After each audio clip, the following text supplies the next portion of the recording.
Welcome back to Friday's Check Hook. Please like and subscribe.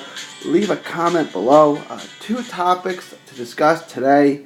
Once more, we're going to take one final look, give you my final thoughts on this AJ Wilder, Eddie Hearn situation.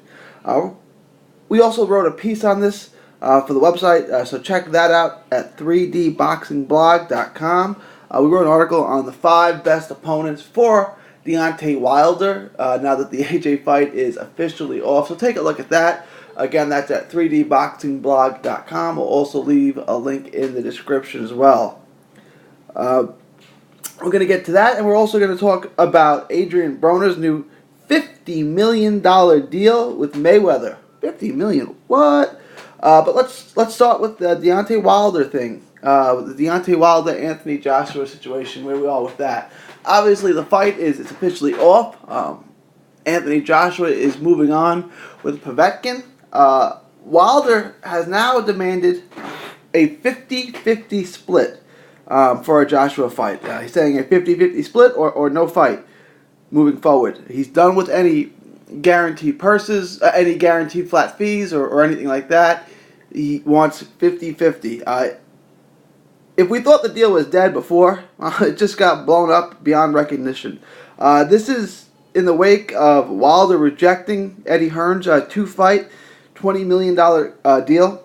Eddie Hearn offered Wilder, I don't know, you guys may know this, but Eddie Hearn offered Deontay Wilder $20 million for 2 fights. 5 for the first fight against any fighter that Deontay chose, and then 15 for a unification fight with Anthony Joshua. Wilder turned that down, rejected that deal, and we basically understand why. Now this is Wilder, his way of saying, I want a 50-50 split, is saying, I'm not going to work with you, Eddie Hearn, unless you work with me on my terms. And we understand this. He was willing to make the fight. Wilder basically was willing to give in to every demand that Eddie Hearn made, fighting him in the UK, taking a flat fee. Yeah, Eddie Hearn offered $12.5 million to start with. They countered that and then offered him $15 million, and Wilder took that. One could argue that's not underselling himself. Because the most he ever made was, he made 5 for the Povetkin, which through the lawsuit he walked away with about 4, and he made 2.1 for his last fight with Luis Ortiz officially. So this is substantially more. It's between 3 and 7.5 times what he's made. So you could say he selling himself short, or you could say he was accepting a career high purse. But typically in a fight of this magnitude, with this big of a fight, there is a split in the revenue, and he was accepting a flat fee. He says that's done. This is all understandable to us. Deontay Wilder, whatever you may think of him as a fighter, as a windmill or whatever, he was willing to make every concession to take the Joshua fight. From everything we know, from all our knowledge, it appears Deontay Wilder wanted that fight. He's willing to go to UK for a flat fee. 3 months of negotiating, 3 months of thinking he's going to get the fight. The fight's going to get made. I'll do whatever I need to make the fight. Eddie Hearn pulls it out from underneath him, and there was never going to be a fight. Let's be honest. Eddie Hearn had no intentions of making that fight. And once Shelley Finkel said, we're going to send the contract back on Friday, he needed to get an out. We think he got in contact with the WBA and said, hey, I need you to mandate this fight. The WBA doesn't strip anyone. All of a sudden, they're going to strip Joshua for not making this fight. It's utterly ridiculous. Wilder has more than sufficient reason to be upset in our eyes.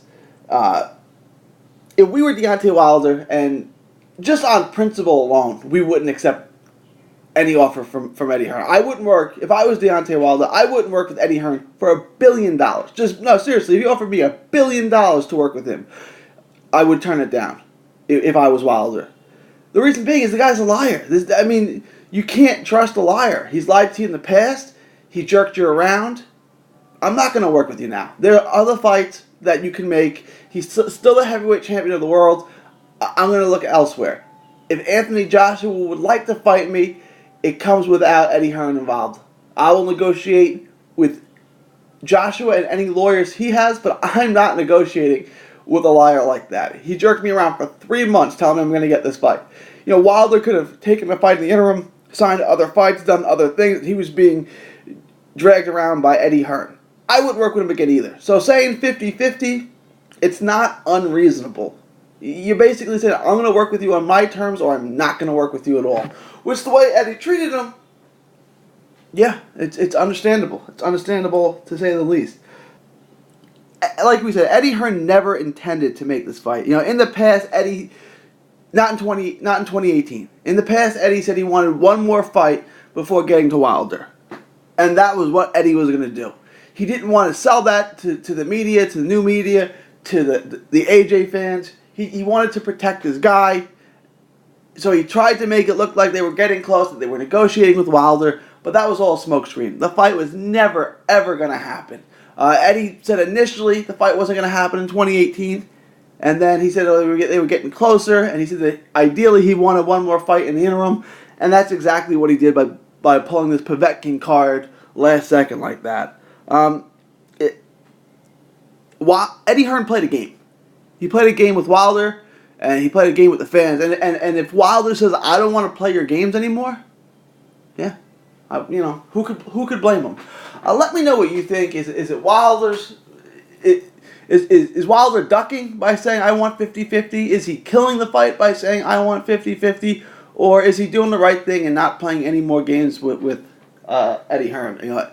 He gave Joshua what he wanted, which was the $50 million guaranteed, and they still turned him down. The truth be told is that of that fight, Wilder could have said, I'll take $0. You can give it all to Anthony Joshua. And Eddie Hearn still wouldn't have made the fight. So Eddie Hearn should have just been open. If Eddie Hearn would have said, after the Joseph Parker fight, Anthony Joshua was going to take his mandatory, that's Povetkin, and then after Povetkin, for 2019, we can talk about any fight that you want, and that includes the Wilder fight. But he dragged us along and he lied to everyone, including Deontay Wilder, and then he turns around and tries to sign Wilder.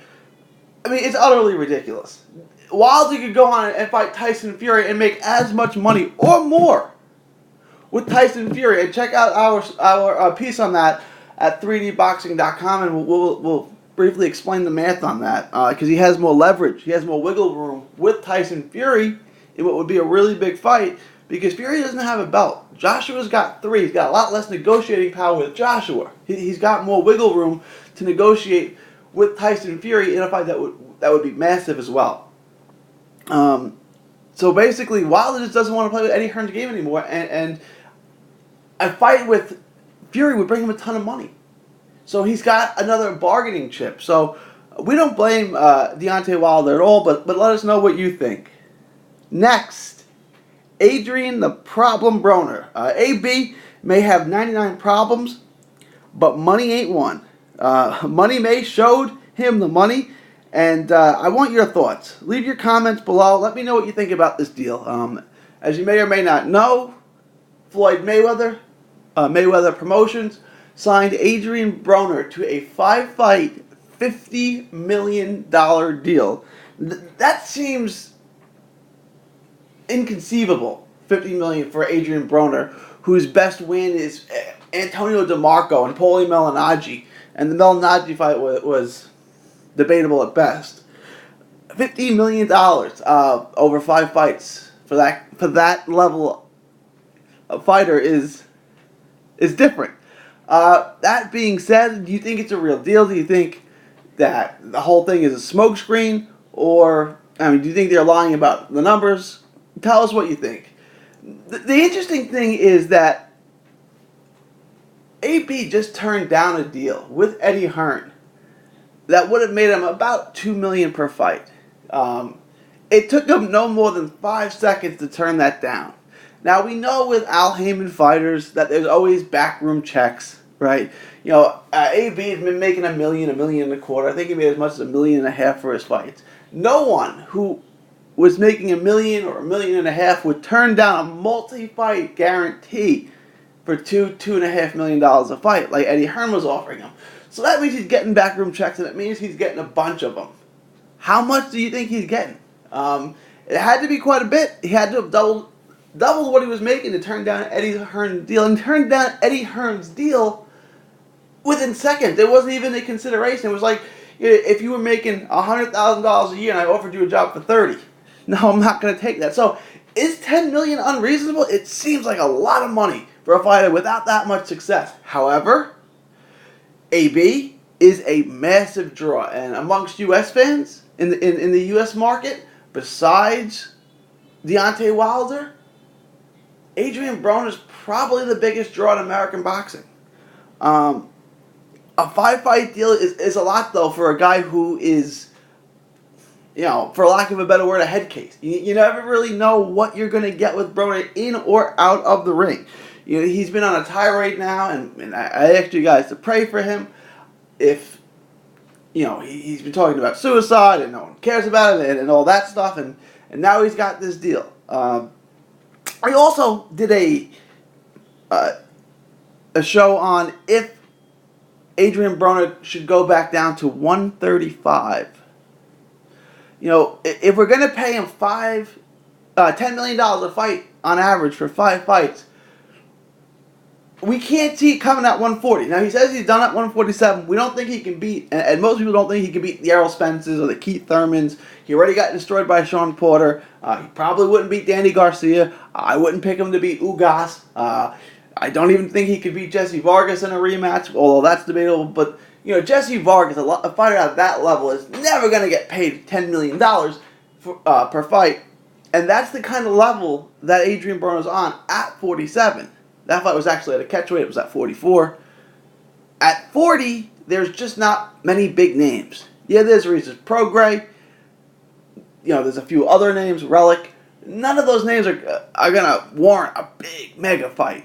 So we talked about, could he make 135 again? And it sounds crazy, but maybe maybe Floyd and them watched our show and had some thoughts on. Yeah, he weighed 138 for the Mikey fight. When he fought Mikey Garcia at 140, he weighed in at 138.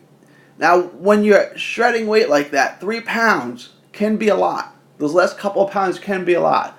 So I'm not saying he can get back down to 135, but it's worth questioning. It's worth asking. If he can get down to 135, he could be a damn good lightweight. Let's be honest. He has a lot of power. He's got a lot of skills. He would be really big and strong for the weight class. And there's big names. There's money to be made at 135. So is Floyd thinking about putting him back down to 135, where he has probably his best win, which is an absolute destruction of Antonio DeMarco. Antonio DeMarco, by the way, knocked out Jorge Linares, and Linares ran the 135-pound division for a few years. There's money to be made there, and if Floyd believes that, look, this is a good spot for him. 135 is a good weight for him. Mikey Garcia is probably going to be all over the place. He may go back to 140. He's talking about fighting at 47, talking about fighting Thurman or Spence. So we don't know that he's going to be a permanent fixture. So take him out. And perhaps they're confident in Broner's ability at the lightweight division. And there's names there. He could start him off with a tune-up fight and then get him a Robert Easter or Jorge Linares. Think about how interesting that fight would be. Jorge Linares versus Adrian Broner. Two of the biggest underachievers in our personal estimation, right? Both these guys, both Linares and Broner, have a tremendous skill set. But for some reason, it just seems like the sum doesn't equal the parts, right? Like the parts are way greater than the sum there. They both have great speed. They both have good power. But for some reason, they can't put it all together. Now, Linares has the problem with cuts and scar tissue and this and that. But he fought Luke Campbell, and he should be able to take apart Luke Campbell. And Campbell's a good fighter, but he's not a world beater. And Linares fought a 50-50 life and death fight with Luke Campbell that he got the benefit of a doubt with. He lost rounds to Hester. There's just so much about Linares. It's like, why aren't you better? And it's the same thing with Broner. Why isn't Broner better? So a Broner-Linares fight would be really, really interesting. On top of that, you could sell him in a Luke Campbell fight. You could do that in the UK. That would make a lot of money.